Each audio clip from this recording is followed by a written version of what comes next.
Hello everyone, welcome to Infinity Made Easy. Today we are going to start chapter number 4 of business planning. So, सबसे पहले हम planning की definition समझेंगे. Planning का मतलब क्या होता है? It refers to thinking in advance और डिसाइडिंग इन एडवांस. जो हम पहले से सोचिए और डिसाइड करके रखिए एंड पहले उसको हम प्लानिंग कहेंगे. It bridges the gap between where we are and where we want to go. तो प्लानिंग क्या होता है? हमारे बीच का गैप होता है जहाँ पे हम खड़े हैं और जहाँ पे हमें जाना है, उसके बीच के गैप को हम प्लानिंग कहते हैं. सो सबसे पहले हम करेंगे इसके features. Planning is the primary function of management.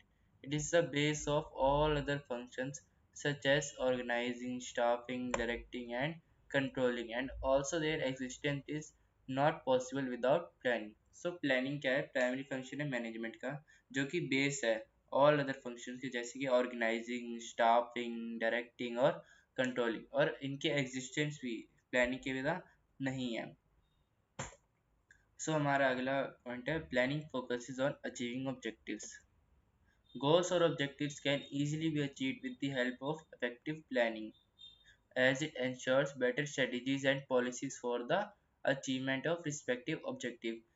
Goals और objective जो होते हैं हमारे easily achieve हो सकते हैं with the help of effective planning, क्योंकि effective planning क्या करता है?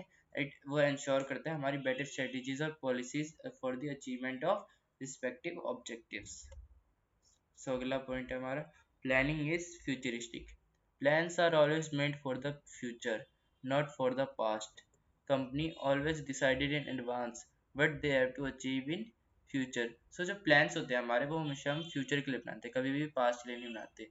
कंपनी क्या करती है? हमेशा पहले से डिसाइड करके रखती है उन्हें क्या अचीव करना है फ्यूचर में. Planning is a mental exercise, as planning requires application of mind and also it is an intellectual thinking. That's the reason it is a mental exercise. क्या होता है? प्लानिंग जो होती है उसमें हमारी एप्लीकेशन ऑफ माइंड और इंटेलेक्चुअल थिंकिंग इन्वॉल्व होती है. इसलिए हम इसको मेंटल एक्सरसाइज कहते हैं. Planning involves decision making.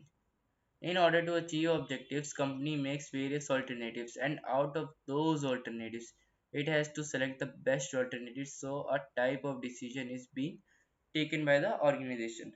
Planning में क्या होता है? कंपनी जो होती है बहुत सारा ऑल्टरनेटिव्स बनाती है, फिर उसमें से एक बेस्ट ऑल्टरनेटिव को सेलेक्ट करती है. एक टाइप ऑफ डिसीजन ही एक तरह से ले रही है कंपनी. इसलिए हम कहते हैं प्लानिंग इन्वॉल्व्स डिसीजन मेकिंग. अगला है हमारा planning is all pervasive. It is present everywhere, whether it is business, non-business, social and political sector. जो प्लानिंग होती है वो हर जगह प्रेजेंट है, चाहे वो बिजनेस हो, नॉन बिजनेस हो, सोशल हो, पॉलिटिकल हो, चाहे कहीं भी हो, हर जगह प्लानिंग क्या है? इन्वॉल्व है. Planning is a continuous process.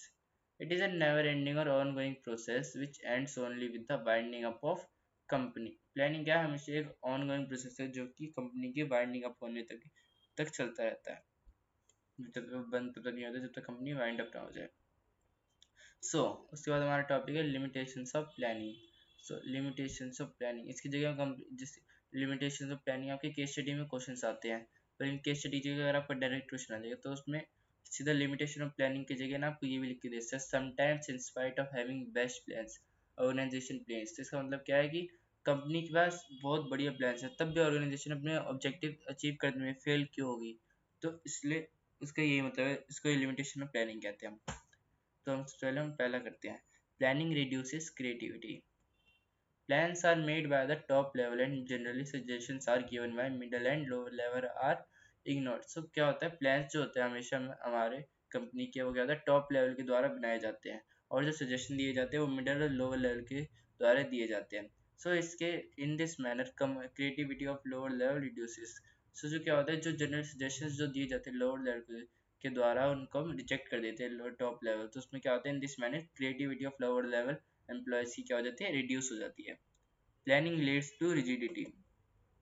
Once the plans are made by the top level, it would be very difficult to change them as plans are made after so much effort. क्या होता है? Plan जब एक बार बना लिए जाते हैं top level के द्वारा तो उसको चेंज करना बहुत डिफिकल्ट होता है, क्योंकि प्लान्स जो होते हैं बहुत ज़्यादा एफर्ट्स, बहुत ज़्यादा इंटेलेक्चुअल थिंकिंग, बहुत ज़्यादा एफर्ट्स के बाद बनते हैं. तो प्लानिंग रिलेट्स टू रिजिडिटी. तो इसका ये मतलब है. Planning may not work in a dynamic environment. as business environment is very much changeable in nature, so even the best plans fails to achieve the respective objective. So क्या होता है, business environment जो होता है हमारा dynamic nature का होता है, यानी चेंजेबल नेचर का होता है। सो क्या होता है, कई बार हमारे जो बेस्ट प्लान्स होते हैं वो भी फेल हो जाते हैं क्योंकि चेंज इन बिजनेस इन्वायरमेंट होता है। Fourth, planning involves huge cost.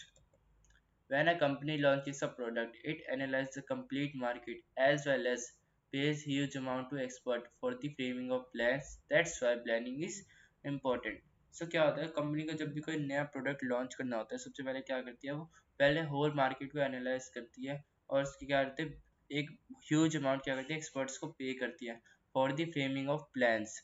That's why planning involves huge cost.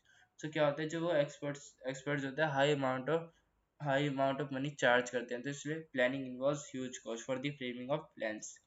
Planning is a time-consuming process. Companies tries to find out the preferences and needs of the consumer at national level as well as international level, which takes a long time.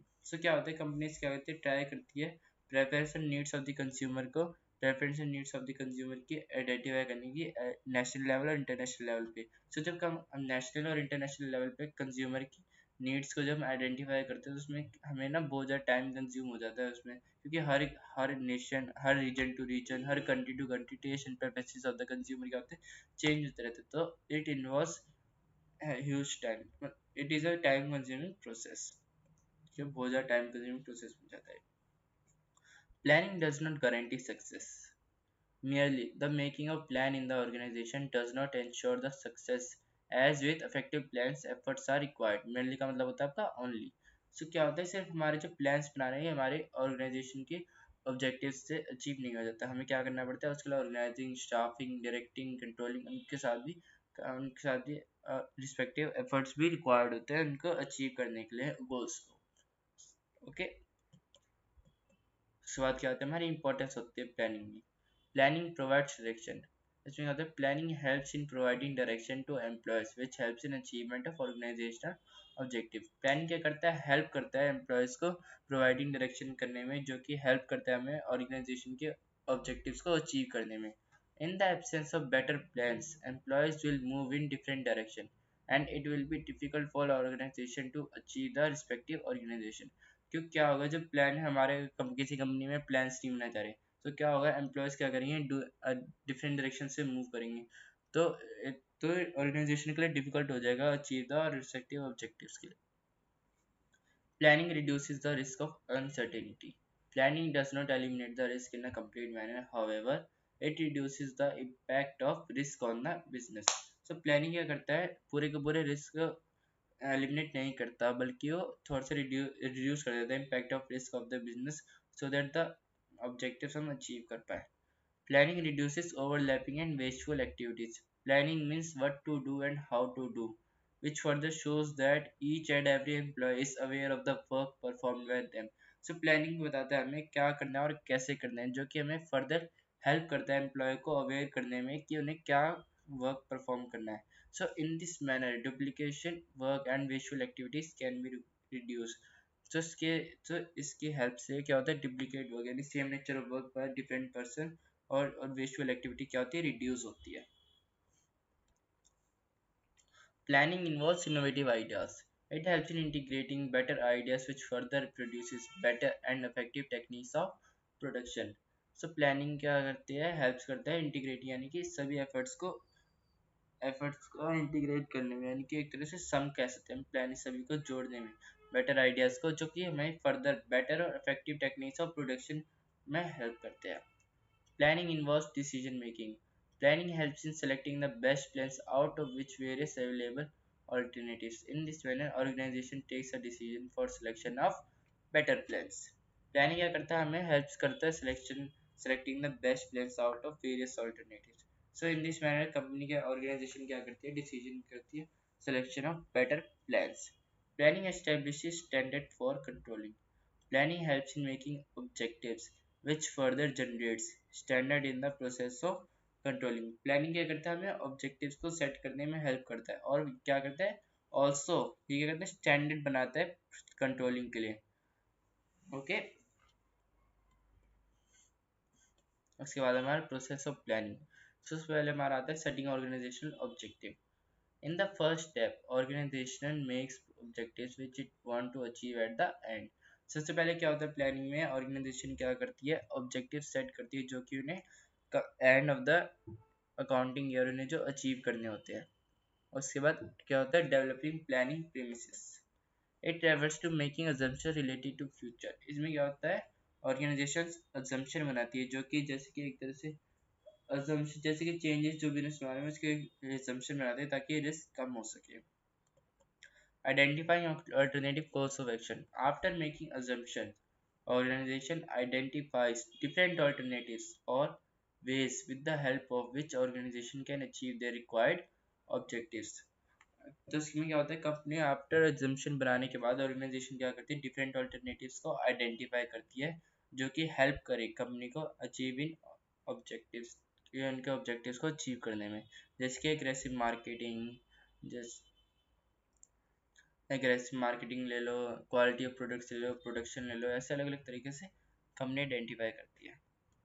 Evaluate alternative course of action.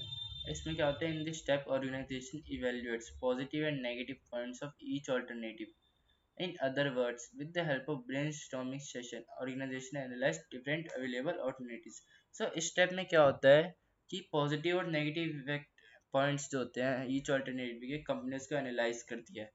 या फिर इसको हम दूसरे words में ये भी कहते हैं, with the help of brainstorming session organisation analyse different variable. यानी कि ब्रेन की हेल्प से ऑर्गेनाइजेशन डिफरेंट और अवेलेबल ऑल्टरनेटिव्स को एनालाइज करती है। Select the best alternative course of action. Organisation क्या करती है, सिलेक्ट करती है बेस्ट ऑल्टरनेटिव जिसके सबसे ज़्यादा पॉजिटिव पॉइंट्स होती है और सबसे कम नेगेटिव पॉइंट्स होते हैं। In this company tries to select the best plan. तो इसमें क्या करती है, कंपनी ट्राई करती है सेलेक्ट द बेस्ट प्लान को करने में। उसके बाद आता है हमारा implementing the plan. After selecting the best alternative, organisation applies it to all level and in each department so that employees come to know what they have to achieve. तो उसमें क्या करती है कंपनी, क्या करती है सबसे उसमें जो हमने सेलेक्ट करे कंपनी ने प्लान उसको अप्लाई कर देते हैं at all levels and at all department so that employees जो है हमारे अवेयर हो उन्हें क्या अचीव करना है। Follow-up action. It means to keep a close eye on the performance of the object, which means analyze the performance at regular interval. इसका ये मतलब है कि ऑर्गेनाइजेशन को टाइम टू टाइम एनालाइज करना चाहिए performance at the regular interval so that objectives हमारे achieve हो पाए कंपनी के। उसके बाद आता है हमारे टाइप्स ऑफ प्लान्स। सबसे पहला टाइप आता है हमारा objective. It means what the company wants to achieve at the end. इसका ये मतलब है कि company end at the end of the accounting क्या अचीव करना चाहती है। For example increase sales by 5%। Company को क्या करना है, हमने सेल्स इंक्रीज करनी है 5% से। तो ये क्या हो गया, कंपनी का ऑब्जेक्टिव हो गया। ऐसी second policy. It refers to general guidelines which channelize energy into organization. Policy का मतलब क्या होता है, एक जनरल गाइडलाइंस होती है जो कि चैनलाइज करती है एनर्जी इनटू ऑर्गेनाइजेशन। जैसे कि कैश सेल से क्रेडिट सेल, कि कंपनी को कैश में अमाउंट को रिसीव करना है या क्रेडिट में अमाउंट को रिसीव करना है। थर्ड है strategy. It means a broad term or a comprehensive term which is rigid in nature. For example, advertisement or price of a product. Strategy क्या होता है कि ब्रॉड टर्म और एक कॉम्प्रिहेंसिव टर्म होती है जो कि रिजिड इन नेचर होती है, जैसे कि advertisement, price of a product, इस स्ट्रेटेजी के अंडर आते हैं। फोर्थ आता है हमारा procedure. It means when a sequence is followed or logical order is adopted. Procedure क्या होता है, एक तरह का आप सीढ़ी मान सकते हैं, जैसे कि कोई सीक्वेंस हम फॉलो करें और लॉजिकल ऑर्डर जब अडॉप्ट करें उसको हम प्रोसीजर कहते हैं। फिफ्थ आता है आपका method. It means one best way of doing a task. For example using labour intensive technique. Method का मतलब होता है कोई एक तरीका लो, कहते हैं जिससे आपको अपना टास्क कंप्लीट करना हो, जैसे कि लेबर इंटेंसिव टेक्निक। कंपनी ने क्या सोचा कि हम जब अपने प्रोडक्ट्स मैन्युफैक्चरिंग करेंगे वो हम लेबर की हेल्प से करेंगे, ज़्यादातर लेबर की हेल्प से करेंगे, मशीन की हेल्प से कम करेंगे, तो उसको हम लेबर इंटेंसिव टेक्निक कहती है। या फिर कंपनी अगर ज़्यादा मशीन की हेल्प से और कम लेबर की हेल्प से प्रोड्यूस करना चाहती है तो उसको हम कैपिटल इंटेंसिव टेक्निक करेंगे। तो कंपनी को एक मेथड चूज करना पड़ेगा, या तो लेबर या तो कैपिटल, तो उसको हम करेंगे। और कंपनी अगर कोई भी मेथड चूज करेगी तो उन्हें एक मेथड चूज करना पड़ेगा, तो उसको हम मेथड कहेंगे। Rule. It decides what to do and what not to do in the organization. Any violation results in fine or penalty. Rule का मतलब जो होता है कि हमें कंपनी में क्या करना है और क्या नहीं करना है, और अगर हमें जो नहीं करना अगर हमने उसको कर दिया तो हमें फाइन और पेनल्टी पे करनी पड़ेगी, उसको हम कहते हैं रूल। अगला आता है budget. It refers to an amount which the company wants to decided to invest in business। Budget क्या होता है? एक अमाउंट होती है जो कि कंपनी डिसाइड करती है कि हमें हमें कितनी अमाउंट बिजनेस में इन्वेस्ट करनी है। For example 50 lakh on advertisement.